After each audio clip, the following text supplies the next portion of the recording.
Two legends, two movies, let's discuss. Kick it!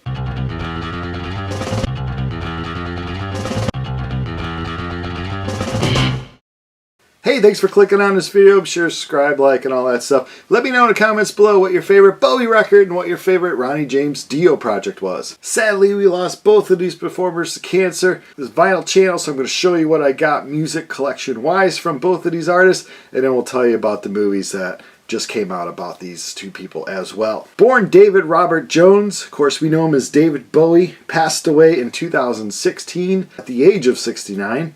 And I tell you, he came to my radar pretty early on. You know, in the 80s MTV era, it was all about Let's Dance and China Girl. But I've always known his music prior. FM radio strongly played, you know, Suffrage and City and Changes all the time. And I just always knew about him and never really owned any Bowie as a kid. I think in high school I finally bought a cassette tape of the rise and fall of Ziggy Stardust. And that set me on my path to really appreciating his music. Let's look at some of the CDs. I have the best of David Bowie. If you're not a Bowie, or if you're a fan but you don't really own any of his stuff, for sure this is the cheapest route to go. The CDs are really cheap nowadays, and this has like every classic Bowie song you'd ever want. Earthling, picked that one up on CD. It's way too expensive on vinyl. I got a few DVDs. Like that CD came out on DVD. He's very visual artist, so you want to look at the videos as well. That's for sure. That's his hits. And then I also have the reality tour. David Bowie was a art exhibit, kind of a media exhibit that traveled around just a few locations. It started in 2013, I believe, in London. We were lucky enough to get it here in Chicago in 2014. I went to the exhibit, had a good time, but like all problems I have whenever I go anywhere is I walk too fast. And I went with my wife, and she probably enjoyed it more than me because she actually went slow and she would read every little sign they had about the picture and enjoy the whole thing. I think I was through easily under a half hour and then just like, where is she? Yes, stupid move. I wish I would have went a lot slower and appreciated all the things that this guy's accomplished. But I bought the book, and the book has lots of cool pictures. Just open up any page really, and you're just throwing in there with great, you know, how he came up with lyrics and just kind of all stuff. So the book is called David Bowie Is, and it's just great. You can probably pick it up. Probably people are putting on eBay. Or for vinyl, a lot of it's represses. Like I said, way back in the day, I just had that cassette tape. Did not have a lot of his stuff. Hunky Dory, got that on vinyl. Now he has, let me check out my facts, 26 studio records under the name David Bowie. He was in a few projects before he became a solo artist, and I think they released maybe 45s. I'm not an aficionado on David Bowie, but Changes one, a lot of his hits there. I have Low, just picked this up a while ago. This is, I believe, one of his albums he came up with when he was in Berlin, and a lot of people say this is his best. Some people say it's his best. I like it, but for me, it's not my favorite Bowie record. And oddly enough, I'm showing you The Rise and Fall of Ziggy Stardust by David Bowie. This is my favorite David Bowie record. It feels like a concept. Of course, you know, there's a movie and stuff, but it just, it's good stuff, man. The songs on that are just perfect. Flow's great. It's just a great record. David Bowie at Tower, Philadelphia. It's a live album. I have this one as well. David Bowie, like I said, this is how I started with him. You know, the 80s style of him, China Girl, Modern Love, Let's Dance. Those are three mega huge hits. This is the record that followed that one. This one, yeah, it's an odd one. On a whim, I heard that his newer album is going to be really great. And of course, his health wasn't that good. And I figured, is this going to be his final record? So I ran out and I picked this one. I saved the review for it. And sadly enough, like 2 days after he released this, he passed away. My small but pretty cool collection of David Bowie records. I went to see the movie Moonage Daydream, and it is, in one word, trippy. It's excellent too, would be another word I would throw out there. You really get a sense, this movie isn't your average, like, where a bunch of talking heads come on and kind of say how great he was or how he influenced everyone. It's really, you're just hearing him talk over tons of footage. I mean, just him like walking down the street in Asia, or him just heading to an airport. Like, really cool footage, but unique footage. And then there's concert footage as well, I believe, from an early concert he did in England in his Ziggy Stardust outfit. And you just really get a really intense close-up view of his mind, and through a few interviews that they throw in there throughout the... I mean, there's music. It feels like music is happening throughout the whole 2-hour experience. It's more of an experience than a movie. I went with sleep deprivation, which is my normal high drug. A lot of people do all kinds of things to alter their mind. I tell you, I just never get enough sleep in life. So I'm on this constant hazy. So I'm sure some people are going to show up under a lot of other influences to see it. Like I said, it is a trippy movie, and it's all the visuals. It's really weird. First hour of the movie, I was falling in and out of weird dreams and trying to watch this movie, and then finally I'm like, all right, let's just... I had a big grape Fanta, and let's stay awake, get some sugar rush. And I wasn't falling asleep because the movie was slow or sucked. The movie was amazing.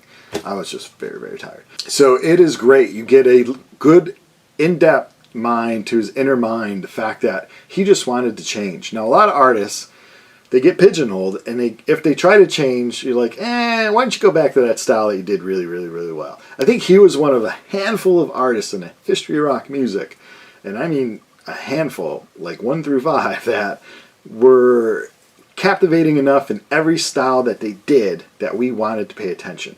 We may prefer some eras of his career more than others, but we always wanted to pay attention.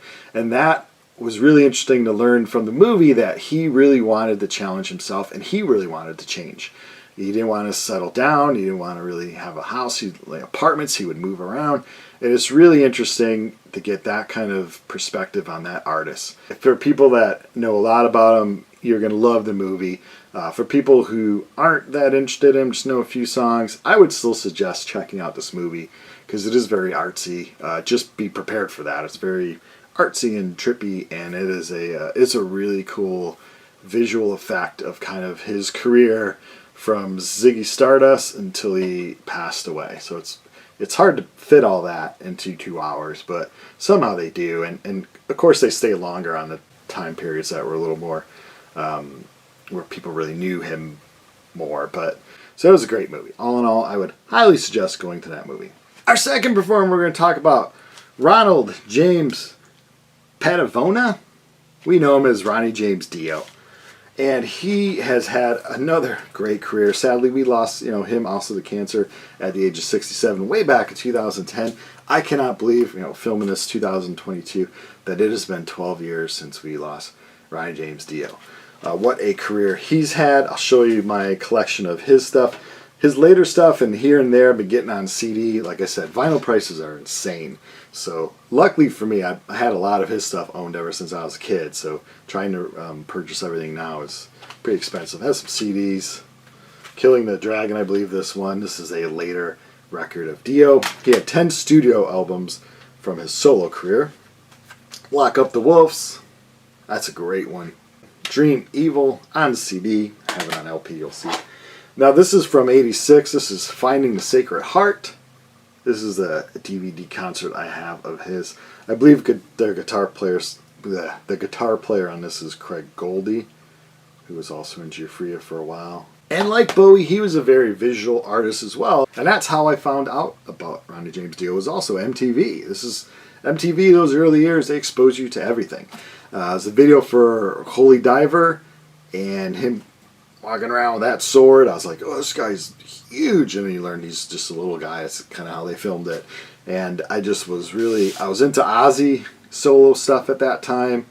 And then I was into him, and I knew they had a connection through Black Sabbath, and I was just hooked. I was like, these two guys are evil, and it's cool. Way back in the 80s, high school, you want to be the cool. Actually, before that, I was like, 4th, 5th grade, I started listening to Ronnie James Dio, and it was cool. It was like evil, heavy metal. Oh, it was good stuff.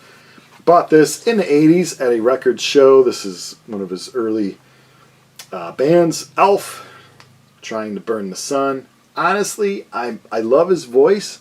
I'm not really into this as much as his other projects, but I'll always keep this because it's good stuff, and it's always awesome to hear him sing. That's from 1975, I believe. And of course, he was a short little stint in Rainbow. This is the only Rainbow album I have with Ronnie James Dio singing on it. I actually prefer Rainbow. I have an odd choice, but I like Joel Lynn Turner as he sings on Rainbow. Black Sabbath, of course, Ronnie James Dio. He did great. It is hard to fill Ozzy's shoes.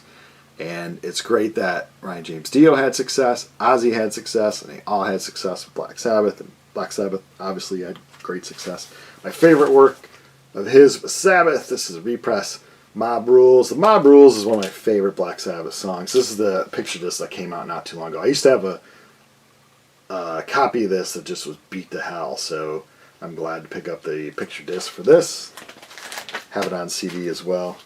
This is his last work with Black Sabbath, Dehumanizer.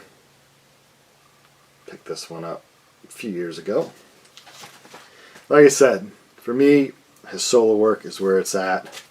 Holy Diver. Can't get it wrong. The videos that came out of this. Rainbow in the Dark. Stand Up and Shout. Don't Talk to Strangers. This is just perfect record. Great record. Have a few of his Rainbow in the Dark, of course.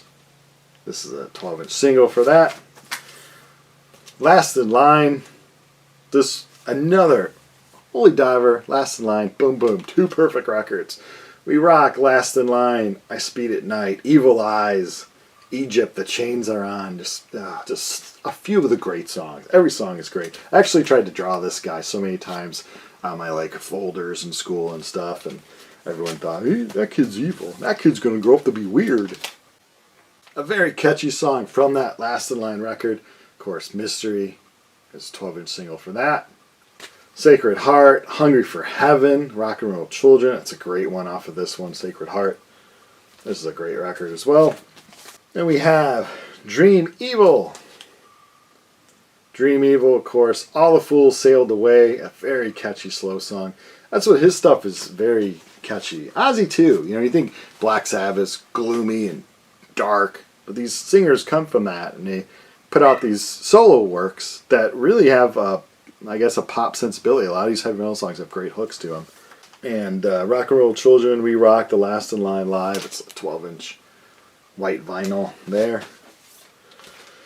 Intermission was a live record of his on the Sacred Heart time. Could Have Been a Dreamer, another 12-inch single with very pop sensibility hooks on that one. This is the Dream Evil picture disc. Came out not too long ago. I had a lot of Ronnie James Dio picture discs from record store days, and I got rid of 2 or 3 of them because I felt like I don't really need those songs a lot. But certain songs I wanted to keep because I have all the albums, but certain songs I wanted to get on the picture disc. Speaking of a picture disc, I had this on picture disc and I sold it because it was going for I think over $100. So I was like, heck yeah, I'll sell that and I'll just pick up this version of it, which is just the black vinyl version, non-picture disc of Magica. Master of the Moon, long out of print LP on 180 gram vinyl. Alright, so that's my Ronnie James Dio vinyl collection. For the movie review, haven't seen it yet. Actually, I'm going to turn this camera off and go see it right now, and then I'll come back and tell you about the movie. Alright, I just got back. Would have been back a long time ago had I remember where I parked my car in the damn parking garage. Just got back from Dio Dreamers Never Die. And I tell you, the movie theater maybe had about 20 people in it. This movie is being shown only at a handful of theaters, I think twice, and then streaming. So for anyone watching this, it's probably too late to go out and purchase a movie ticket, which is a shame. It's an excellent movie. But try to find it in streaming or something.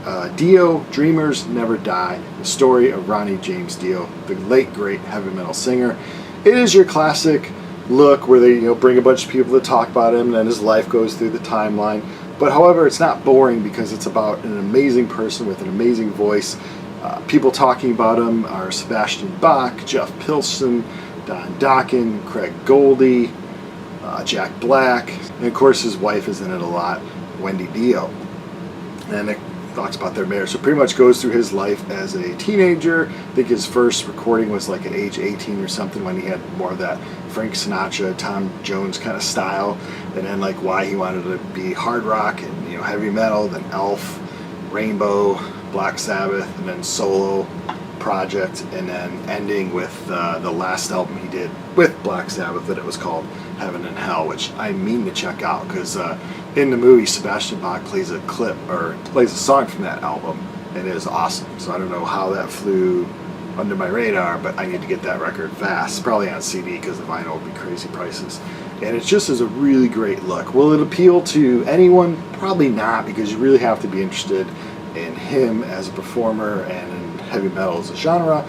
But lucky for Ronnie James Dio, he was loved by millions and millions and millions of people, and his music that he did, no matter if it was Rainbow, Black Sabbath, or solo stuff, people loved it. Millions of people loved it. So hopefully millions and millions of people will check out this. Like I said, it's a great look at his life. There's one cool scene where they show some there's a lot of actually scenes in the movie that I've never really seen before, and I've watched a lot of clips of things, but where he's recording Stars, which was pretty much the heavy metal version of We Are the World in the 80s, and in Stars he's telling Rob Halford if he could sing it one more time to improve it. Now, there's not a lot of people on this earth that could feel confident enough in themselves to tell a great singer like Rob Halford, who's also featured throughout the movie, speaking about his friend, to sing it one more time and to sing it, you know. So that just goes to show you what kind of respect people had for him as an artist and as a vocalist and as a great person. Everyone says he was a great person. There is a good amount of humor throughout, which is good, because at the end it will hit you hard. There will be a tear shed, I guarantee.